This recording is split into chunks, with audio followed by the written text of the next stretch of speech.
Hey everybody, hope you're all doing good today. Just time for another video answering one of the subscriber questions that I get. And I really like, it's really getting cool because the more subscribers that I'm getting, the more comments I'm getting, the more interaction I'm getting with everybody out there. And it's really neat to see everybody's perception, what they think about the sport and things that are interesting to it. And I had a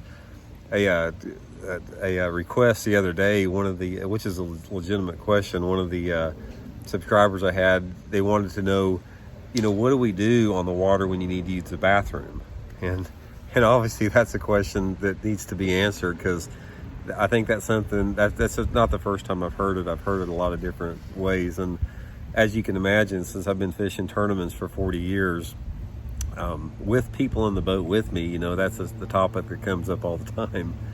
And, we've had, back when I started fishing, you fish buddy tournaments, and then we had the draw tournaments where you paired with another angler. Then you had the co-anglers, and you had press observers. So, I fished with,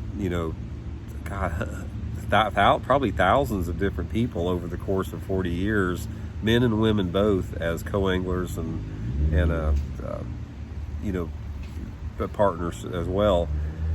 And every day that's obviously an issue, what you do to use the bathroom. So I sort of wanted to go over it a little bit here and sort of tell you how the scenario goes out. A lot of it has to do if you have to use number one or number two. If you have to use number one, obviously, there's considerations if you have a female on the boat or a male on the boat. But normally, if you just gotta take a leak, you just sort of do that discreetly where you can, off the back of the boat or off the front. A lot of times that's harder than what it may seem, especially when you're fishing around a lot of boat docks, places that have a lot of shoreline residential development. And, I remember one time we were fishing at Lake Murray in South Carolina, Bassmaster tournament, and it was right off the bat in the morning. It was like 7 o'clock in the morning, and I was working down this row of boat docks, and I got around a dock and I saw a boat coming to me, and it was Bernie Schultz fishing the tournament too. And so Bernie and I, we crossed each other. We got, we're right there next to each other, and we're just talking about fishing and whatever. And Bernie said, "Man, I gotta go pee."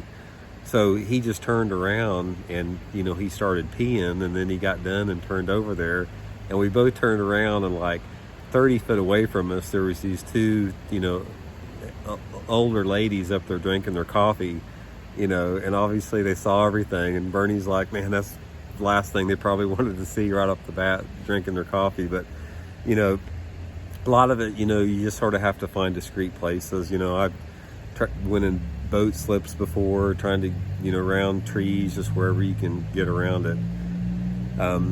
And sometimes it's harder than what you think. If you're out in a rocking boat, like if you're out fishing offshore, and it's blowing hard, 30, 40 mile or 3 or 4 foot waves like that, sometimes it can be a challenge, just getting your equilibrium and your balance. So, that's one issue. Now, the other issue is if you have to do something else, which is, can be a little bit more of a complex situation. And back up there, a couple of the times that, I did fish with some of the female co-anglers, most of them, like I said, they just got back in the back of the boat. I think one of them had some type of little device or a cup that they went into, and, they just went back there. I turned the other direction, gave them their privacy, and did what they had to do. No big deal. It's just like, you don't make a big deal out of it. But anyway, if you have to do something else, is completely another issue. And in that situation, a lot of it just depends on where you're at. If you're okay, there's 3 scenarios to that. The first scenario and the best scenario is if you're on the bank. I mean, if you're around some type of an area where there's a bank you can get to, you can just go up to the bank, and the rules in the tournament allow you to take a bathroom break if you have to go to the bathroom. So you can get out on the bank and go up to the nearest tree, whatever, and do your deal. That's the best case scenario. The next one is, if you're out in open water and you have to go, where you just don't have either time or access to the bank.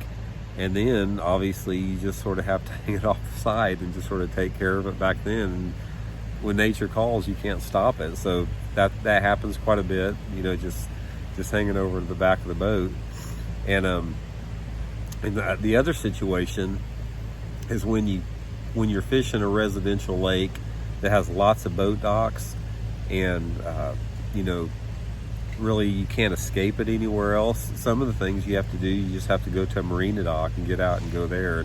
And obviously, like I said, that's considered an emergency, so you have to take care of it from that standpoint, and it's legal in the tournaments.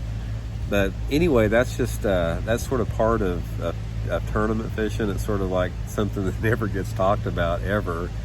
And you know, I've seen some crazy stuff out there with it. I mean, I've seen some guys just, you know, hanging it over the side and out there like in the pre-tournament takeoff.